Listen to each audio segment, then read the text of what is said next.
Ollie today, and we've got an L320 Range Rover Sport in with us, and we've got an air suspension fault, and it's done my head in a little bit. Now if we have a little look on the Launch Euro tab 3, what we've got is the front right height sensor and the steering isolation valve. Now this has been pecking my head for a little while. It was a broken wire and it's done my head in. I'm just going to show you now. Now if we jump onto live data and we compare the left sensor to the right sensor, the right height sensor voltage, which is 0, and the front left sensor voltage is 3.65. Let's have a little look. Now if we come into the driver's side wheel arch, we have got the plug on the level sensor, which is just behind here, and as you can see we've got 3 volts, and the yellow and grey wire should be reading 5 volts. So what I've done, I've gone back through the wiring loom, come into the wheel arch, and I'll show you now. Hang on. Now when I'm chasing back like a wiring fault, what I like to do is go down the loom in like ½ a metre length, and just check your voltage as you're going along. Now, as you can see, I've just come up behind the back of the shock absorber here, or the airbag, whatever you want to call it, couple it up, and we just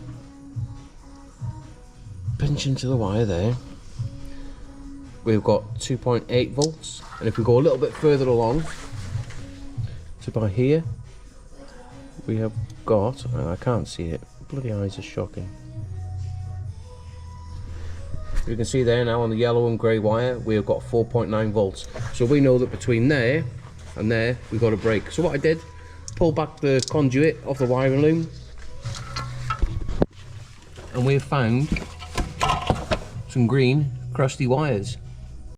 Now sometimes when you find one green wire, there's going to be a couple of green wires where it's been chafing.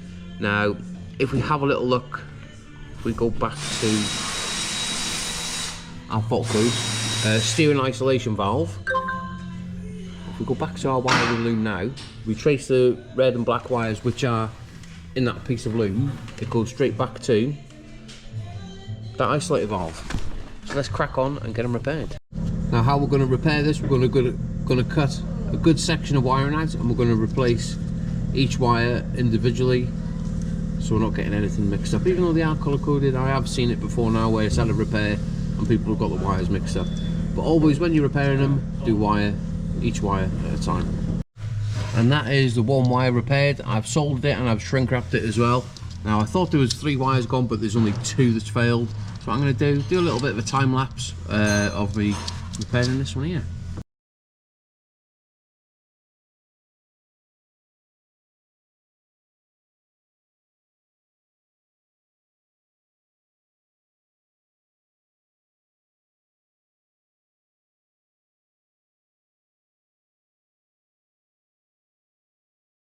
Now once we've repaired them wires, what we're going to do, before we tidy them all up, we're going to plug the level sensor back in, and we're going to jump around.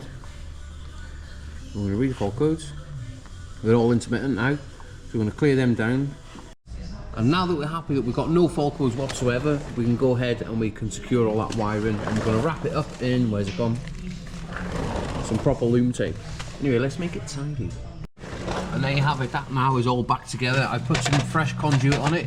And I've also, when I've pinned into the wiring loom, I've also put a little bit of silicone to stop any water getting in there. It's going to corrode the wire. Right, let's get this wheel on and get the vehicle on the floor.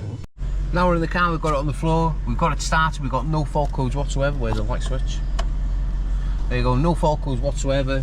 And all the ride height level now is reading as it should do. If we just come to the center console here and drop it down, you should see it. Them all adjusting to suit, like so. And also the steering has now become nice and light, and you can see on the 4x4 display that everything working as it should. Let's take it down the road for a little bit of a test drive and see how comfy this old bus is. Now I tell you what, these old buses, you know, they can be problematic, but it is like sitting in a bloody armchair at home. Let's find that window, a bit of a draft coming through.